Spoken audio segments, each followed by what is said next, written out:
మన ప్రభు అయిన యేసుక్రీస్తు పరిశుద్ధ నామములో ఈ పాడ్కాస్ట్ ద్వారా వాక్యం ఉంటున్న ప్రతి వారికి నా హృదయపూర్వకమైనటువంటి వందనాలు. మత్తయి సువార్త 25వ అధ్యాయము 21వ వచనం. అతని యజమానుడు, బల నమ్మకమైన మంచి దాసుడా, నీవు ఈ కొంచెములో నమ్మకముగా ఉంటివి, నిన్ను అనేకమైన వాటి మీద నియమించెదను, నీ యజమాని సంతోషములో పాలు పొందమని అతనితో చెప్పాను. ఈ 25వ అధ్యాయం 14వ వచనం నుండి మనం చూసినట్లయితే ఒక చిన్న ఉపమానాన్ని ప్రభు వివరించారు. అదేదనగా, ఒక రాజ్యంలో ఒక యజమానుడు ఉన్నాడు. అతడు ఆ రాజ్యాన్ని, ఆ దేశాన్ని విడిచి దేశాంతరం అనగా ఇతర దేశాలకు, ఇతర ప్రాంతాలకు వెళ్ళడానికి సిద్ధమవుతూ ఆ దేశంలో ఉన్నటువంటి, ఆ ప్రాంతంలో ఉన్నటువంటి, ఆ రాజ్యంలో ఉన్నటువంటి ముగ్గురిని, తనకు నచ్చిన మెచ్చిన తోచిన వంటి వారిని పిలిచి వారిని ప్రేమించి ఒకనికి 5 తలాంతులు ఇచ్చారు, మరొకరికి 2 తలాంతులు ఇచ్చారు, మరొకరికి 1 తలాంతు ఇచ్చారు. ముగ్గురు వ్యక్తులను గురించి ఇక్కడ వ్రాయబడి ఉన్నది.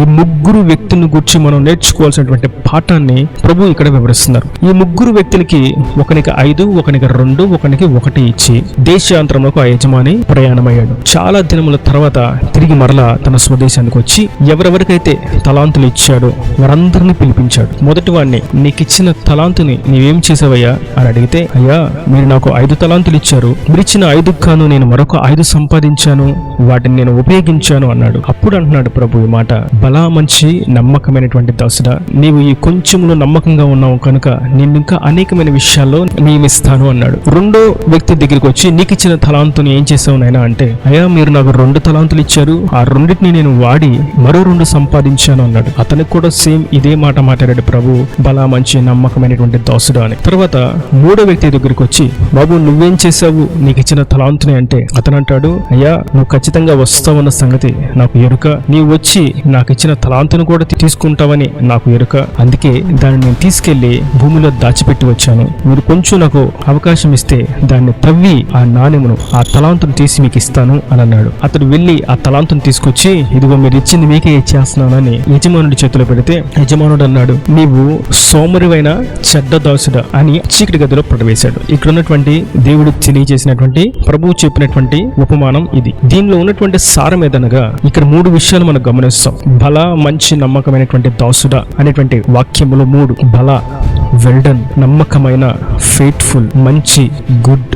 ఈ సేవకుని గురించి దేవుడు ఇచ్చినటువంటి సాక్ష్యం ఏదనగా, నీవు బాగా చేసావు, నీవు చాలా నిపుణత కలిగి ప్రవర్తించావు, యుక్తిగా ప్రవర్తించావు, మరియు నీవు చాలా నమ్మకంగా ఉన్నావు. ఉన్న 5 తలాంతుల్ని జాగ్రత్తగా కాచుకోవడం మటుకు కాదు కానీ వాటితో మరొక 5 సంపాదించావు. నువ్వు చాలా మంచిగా ప్రవర్తించావు, నువ్వు చేసిన పని నాకు నచ్చింది, అందుకే నువ్వు మంచివాడవని అతడిని మెచ్చుకున్నాడు. రెండో వ్యక్తి కూడా అలాగే చేశాడు. ఇక్కడ మనం గుర్తించవలసినటువంటి మరొక విషయం ఏదనగా, ఆ తలాంతులు అనగా దేవుడు తన స్వకీయ సాంపాద్యానికి, తన రక్తములో కడగబడినటువంటి బిడ్డలకు, తన వాగ్దాన సంతతికి కొన్ని తలాంతులు ఇస్తాడు. చూస్తాం ఎలా ఇస్తాడు, అందరికి 1 తలాంతు ఇస్తాడా, అందరికి చాలా ఇస్తాడా అంటే, ఇక్కడ రాయబడినటువంటి మాట 15వ వచనంలో మనం చూస్తాం, అతడు ఒకనికి 5 తలాంతులను, ఒకనికి 2, ఒకనికి 1 ఎవని సామర్థ్యము చొప్పున వానికి ఇచ్చి వెంటనే దేశాంతరము వెళ్ళాను.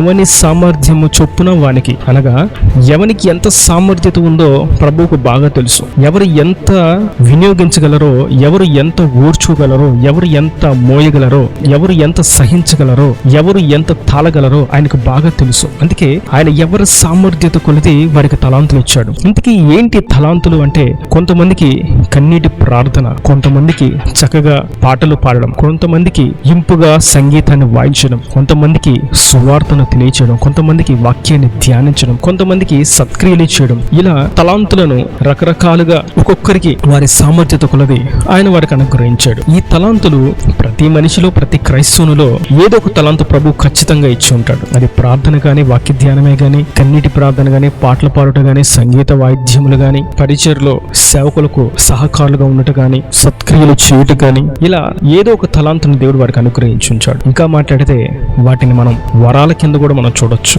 ఏమిటి ఆ వరాలంటే, స్వస్థపరచు వరం, ఉపదేశ వరం, అద్భుతములు చేయవరం, భాషలు మాట్లాడవరం, భాషలకు అర్థాలు చెప్పువరం, సూచక్రియలు చేయవరం, ప్రవచించు వరం. ఇలా వరాలు విరివిగా ఉన్నాయి. వాటిని ఒక్కొక్కరికి వారి సామర్థ్యత కొలది ప్రభు పంచి ఇచ్చాడు. ఇప్పుడు క్రైస్తవుడు చేయవలసినటువంటి విధి ఏదనగా ఆ తలాంతులను వాడాలి. కొంతమందిని చూస్తూ ఉంటే ప్రార్థన చేయండి అంటే ప్రార్థన చేయడానికి సిగ్గుపడతారు. ఇప్పుడు నేను చేయలేను, నా వల్ల కాదు, నేను తర్వాత చేస్తాను అని దేవుడిచ్చిన తలాంతుని వారి లోపల దాచుకుంటారు. బయటికి వెదజల్లక దాన్ని లోపల దాచుకుంటారు. కొంతమంది దేవుడు వారిని సమృద్ధిగా ఆశీర్వదిస్తే దానిని వెదజల్లి అభివృద్ధి పొందాలనేటువంటి వాక్యాన్ని మరచి దేవుని కొరకు దాన్ని వినియోగించాలి అనేటువంటి మాటను విడిచి వారు దాన్ని దాచుకుంటారు. దేవుని కొరకు ఏ మాత్రం కూడా దాన్ని ఇవ్వడానికి సంసిద్ధులుగా ఉండరు. వారు దాన్ని బట్టి అతిశయిస్తారు తప్ప దాన్ని దేవుని మహిమ కొరకు దాని ద్వారా ఇంకా అనేకమైన వాటిని మనం సంపాదించుకోనటువంటి యుక్తికరమైనటువంటి క్రియను విడిచిపెడతారు. మరియు కొందరు పాటలు పాడడానికి సిగ్గుపడతారు, పాడడానికి ప్రక్కన పెడతారు. అనగా వారికి దేవుడిచ్చినటువంటి తలాంతును వారి లోపల దాచుకుంటారు. కొందరికి సువార్త చెప్పడానికి తనతో ఉన్నటువంటి స్నేహితులకు కానీ తన తోటి వారికి కానీ ఇంటి ప్రక్కన వారికి కానీ ఇంటి ఎదురు కానీ వ్యాపారంలో కానీ వృత్తిలో కానీ వారితో ఉన్న వారికి సువార్త చెప్పడానికి సిగ్గుపడతారు. అనగా వారికి దేవుడు అనుగ్రహించినటువంటి ఆ సువార్త మంచి వాక్యాన్ని వారి హృదయంలో దాచుకుంటారు తప్ప ఇతరులకు పంచాలి, వెదజల్లి అభివృద్ధి పొందాలనేటువంటి ఆ యొక్క యుక్తమైనటువంటి ప్రవర్తన వారికి లేకపోవడం చేత ఆ ధనమును, ఆ సంపదను, ఆ తలాంతును వారి లోపల దాచుకుంటారు. మరికొందరు వారికి ఉన్నటువంటి బలమును, ఆరోగ్యాన్ని, జ్ఞానాన్ని ఏ మాత్రం కూడా వినియోగించకుండా సోమరులై వారు సమయాన్ని దుర్వినియోగం చేసుకుంటూ అజ్ఞానుల వలె కాలాన్ని గడిపివేస్తూ కాలయాపన చేస్తూ ఉంటారు. వీటన్నిటిని బట్టి మనం చూస్తూ ఉంటే దేవుడు వారికి ఇచ్చినటువంటి తలాంతును వారు దాచుకుంటున్నారు తప్ప దేవుని కొరకు వినియోగించట్లేదు. ఇంకా ఇంకొక విషయాన్ని మనం గుర్తించాలంటే ఆ తలాంతును ఎప్పుడైతే మనం వినియోగిస్తామో అప్పుడే ఆ తలాంతుని బట్టి దేవుడు ఇంకొక తలాంతుని ఇస్తాడు. ఇక్కడ మనం చూద్దాం, నీవు ఈ 5 తలాంతుల్లో, నీవు ఈ 2 తలాంతుల్లో నమ్మకంగా ఉన్నావు గనక ఇంకా అతను అనేకమైనటువంటి వాటి మీద నేను నియమిస్తాను అంటున్నాడు. అనగా మనకిచ్చినటువంటి తలాంతును మనం నమ్మకంగా మంచిగా వాడినట్లయితే, ఉపయోగించినట్లయితే, వినియోగించినట్లయితే దేవుడు మరికొన్ని తలాంతులను మనకు అనుగ్రహిస్తాడు. కొందరు ఈ తలాంతులను దుర్వినియోగం చేస్తారు, నమ్మకాన్ని ఉండరు. ఇక్కడ మనం గుర్తించాలి మరొక విషయాన్ని, శ్రేష్టమైనటువంటి విషయం. ఈ తలాంతును వినియోగించడం ఒక ఎత్తు అయితే నమ్మకంగా వినియోగించడం మరొక ఎత్తు, మంచి కొరకు ఉపయోగించడం మరొక ఎత్తు. కొంతమంది ఈ తలాంతులను వారి స్వార్థానికి వాడుకుంటారు. ఒక అద్భుతం జరగగానే, ఒక సూచిక్రియ జరగగానే నా ద్వారానే జరిగింది అనేటువంటి దైవస్థానాన్ని వాళ్ళు పొందుకోవడానికి ప్రయత్నం చేస్తూ దేవుని పీటను దొంగిలిస్తూ, దేవుని మహిమను దొంగిలిస్తూ వీరు దొంగలుగా మార్చిపడిపోయి నమ్మకత్వాన్ని కోల్పోతారు. ప్రభు అటువంటి వారిని అంటున్నాడు, సోమరమైన చెడ్డ దాసుడు అని. నేను నీకు ఇచ్చిన వరాన్ని నమ్మకంగా మంచి కొరకు ఉపయోగించాలి, కానీ నమ్మకాన్ని తప్పి అపనమ్మకుడువై దేవుని మహిమను దొంగిలిస్తూ దేవునికి అపకీర్తి తీసుకొస్తూ నీ సొంతానికి దుర్వినియోగం చేస్తూ వాక్యాన్ని వక్రీకరిస్తూ ఇష్టానుసారంగా ప్రవర్తిస్తూ ఉంటే, గొర్రె చర్మం కప్పుకున్నటువంటి తోడి వలె ప్రవర్తిస్తూ ఉంటే సోమరమైన చెడ్డ దాసుడా అని వారిని దేవుడు ఒక బిరుదు వానికి ఇచ్చి కాళ్ళు చేతులు కట్టివేసి చీకటి గదిలో పడవేపిచ్చేస్తాడు. కనుక దేవుడిచ్చినటువంటి తలాంతులను మనం దేవుని కొరకు వినియోగించాలి. ఇక్కడ ఈ ఒక్క తలాంతు పొందుకున్నటువంటి వ్యక్తి దేవుని కొరకు ఏమీ చేయలేకపోయాడు. తనను తాను అన్ని దాచుకొని ఎందుకు ఉపయోగం లేకుండా యజమానుడు వచ్చేంత వరకు కూడా సోమరిగానే ఉండిపోయాడు. ఏ పని చేయలేదు, తలాంతును వాడుకోలేదు. అట్లాగే ఉంచి దాన్ని భూమిలో పాతిపెట్టి ఆ తలాంతు వలన ఉపయోగం లేక, ఈ మనిషి వలన ఉపయోగం లేక, నమ్మకము లేక, మంచి కొరకు ఉపయోగించలేదు, దేనికో ఉపయోగించకపోవడం చేత అతడు సోమరిగా ఉండిపోయాడు, చెడ్డవానిగా ఉండిపోయాడు, దేవుని నామానికి అవమానం తెచ్చేవాడిగా ఉండిపోయాడు. ఇక్కడ చూస్తాం ఆ వ్యక్తిని గురించి, ప్రభు నువ్వు నా దగ్గరికి వస్తావు తెలుసయ్యా, నువ్వు నా దగ్గర అన్ని తీసుకుంటావు, ఇచ్చినవన్నీ కూడా తీసుకుంటావు అన్న సంగతి నాకు తెలుసు, అందుకే నేను దాచిపెట్టానంటే ప్రభు అంటారు, చెడ్డదాసురా, నేను విత్తని చోట కోయువాడనని, చల్లని చోట పంట కూర్చువాడనని నువ్వు అంటున్నావే నన్ను. నేను అలాగే అనుకుంటే నేను నీకెందుకు ఇస్తాను తలాంతును? నేను వడ్డీకి డబ్బులు ఇచ్చేవాడి దగ్గరికి సొమ్మును ఇచ్చేవాడినిగా, ఆ సొమ్మును సాహుకారుల దగ్గర పెట్టి ఉంచేవాడినిగా, నేను దాన్ని బట్టి వడ్డీని అపేక్షించేవాడిని కదా, నీకెందుకు ఇచ్చాను అని అతన్ని ప్రశ్నిస్తే అతడు తలదించుకున్నాడు. ఆ మాటకు సమాధానం చెప్పపోవటం, అతడు చేసినటువంటి అజ్ఞాన క్రియను బట్టి, దేవుని నామానికి తెచ్చినటువంటి అవమానాన్ని బట్టి, దేవుణ్ణే దూషించే విధంగా మాట్లాడిన విధానాన్ని బట్టి అతన్ని గూర్చి రాయబడినటువంటి మాట మనం చూస్తాం. 25వ అధ్యాయం 30వ వచనం, పనికి మాలిన ఆ దాసుని వెలుపటి చీకటిలోకి త్రోసివేయడి, అక్కడ ఏడుపును పండ్లు కొరుకుటయు ఉండెను. అనగా దేవుని కొరకు తలాంతును ఉపయోగించినటువంటి క్రైస్తవుని సోమరువైనటువంటి చెడ్డ దాసుని తీసుకువెళ్లి నరకంలో పడవేస్తారంట. వీరెవరో కాదు, దేవుని ద్వారానే తలాంతును పొందుకున్న వ్యక్తి అనగా దేవుడంటే తెలుసు, మందిరానికి వచ్చాడు, రక్షణ పొందుకున్నాడు, బాప్తిజం తీసుకున్నాడు, బలరాధంలో చేతులు వేస్తున్నాడు, బైబిల్ పట్టుకున్నాడు, ఇతనికి బైబిల్ తెలుసు, దేవుడు తెలుసు, దేవుని సేవకుడు తెలుసు, సహవాసం తెలుసు, సంఘం తెలుసు, అంటుకట్టబడ్డాడు, అంతా బాగుంది. కానీ దేవుడిచ్చినటువంటి తలాంతును వాడకపోవట చేత అతడు నరకానికి వెళ్తాడన్న సంగతి అతను తెలియకపోయింది. కానీ నేడైతే దేవుని వాక్యం మనకు సెలవిస్తుంది,